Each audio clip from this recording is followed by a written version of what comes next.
आज फिक्र का फोकस एक खास तस्वीर पर है, ध्यान से देखिएगा आप। वो तस्वीर जो अपने आप में बहुत कुछ बयां कर रही है, जो बता रही है कि ईरान को लेकर ट्रंप के इरादे कितने खतरनाक हैं, जो बता रही है कि ईरान ने अगर ट्रंप के मुताबिक डील नहीं की तो नतीजे भयावह हो सकते हैं।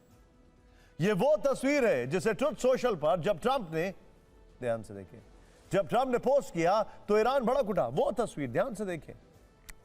इस तस्वीर में फाइटर जेट में लोडेड एक बम दिखाई दे रहा है। ध्यान से देखिए, फाइटर जेट ऊपर है, एक बॉम्ब दिखाई दे रहा है जिस पर अंग्रेजी में कैपिटल लेटर्स में लिखा है thank you for your attention to this matter, जिसका हिंदी में मतलब है इस मुद्दे पर ध्यान देने के लिए आपका धन्यवाद।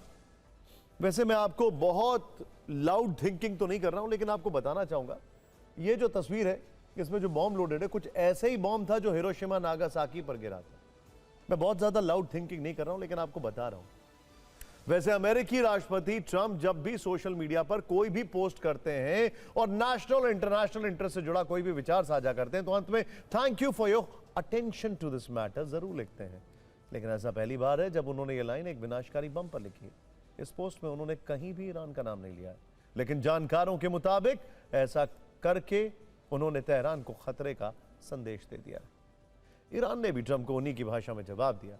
ईरानी नेता इब्राहिम अजीजी ने ट्रंप की पोस्ट को रीपोस्ट करते हुए एक नई तस्वीर पोस्ट की और ट्रंप को टैग करते हुए अंग्रेजी में ही लिखा यू आर वेलकम, यानी आपका स्वागत है।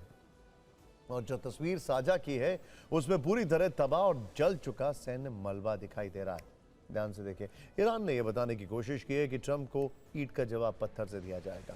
अमेरिका बम चलाएगा तो ईरान भी करारा जवाब देगा, ऐसा जवाब जिसका दंश पूरे खाड़ी देशों को भुगतना पड़ेगा। अरब वर्ल्ड को लेकर ईरान ये चेतावनी कई बार दे चुका है।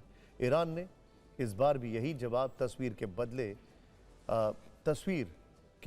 तस्वीर की शक्ल में दिया है।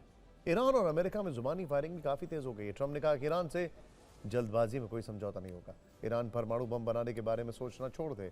ईरान की ओर से उन्हें जवाब दिया गया। पूर्व IRGC कमांडर मोहसिन रिजाई ने जवाब दिया, चौथी लड़ाई के लिए हमारी उंगली ट्रिगर पर है, सुरक्षा से समझौता बर्दाश्त नहीं करेंगे।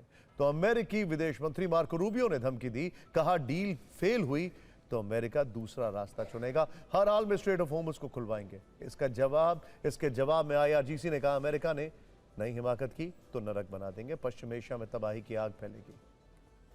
वैसे शाम होते होते ट्रंप का अंदाज़े बयां फिर बदला और उन्होंने पोस्ट में लिखा कि ईरान के साथ बातचीत अच्छी तरह से आगे बढ़ रही है। या तो सभी के लिए एक शानदार समझौता होगा या फिर कोई समझौता नहीं होगा। युद्ध के मैदान में वापस चलेंगे और गोलीबारी शुरू करेंगे, लेकिन जो भी हमला होगा वो पहले से बड़ा और विनाशक होगा, ऐसा जैसे पहले किसी ने नहीं देखा होगा। हालांकि ट्रंप ने ईरान को डील के लिए 5 दिन का वक्त और दे दिया है। फॉक्स न्यूज के हवाले से जो खबर आ रही है उसके मुताबिक डील पर 5% सहमति बनना बाकी है। फॉक्स न्यूज ये कह रहा है।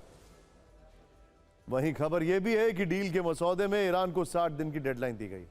ये डेडलाइन यूरेनियम सेंट्रिक है, जिसमें अमेरिका की शर्त है कि ईरान यूरेनियम डील करेगा, 60 दिन के अंदर संबंधित यूरेनियम को अमेरिका को सौंप देगा, तभी उस पर प्रतिबंध भी हटाए जाएंगे। ईरानी विदेश मंत्रालय के प्रवक्ता इस्माइल बकाई का भी कहना है कि न्यूक्लियर समझौते पर अभी सहमति बाकी है। असल में ईरान को फाइनल फैसले के लिए मुज्तबा की हरी झंडी का इंतजार है।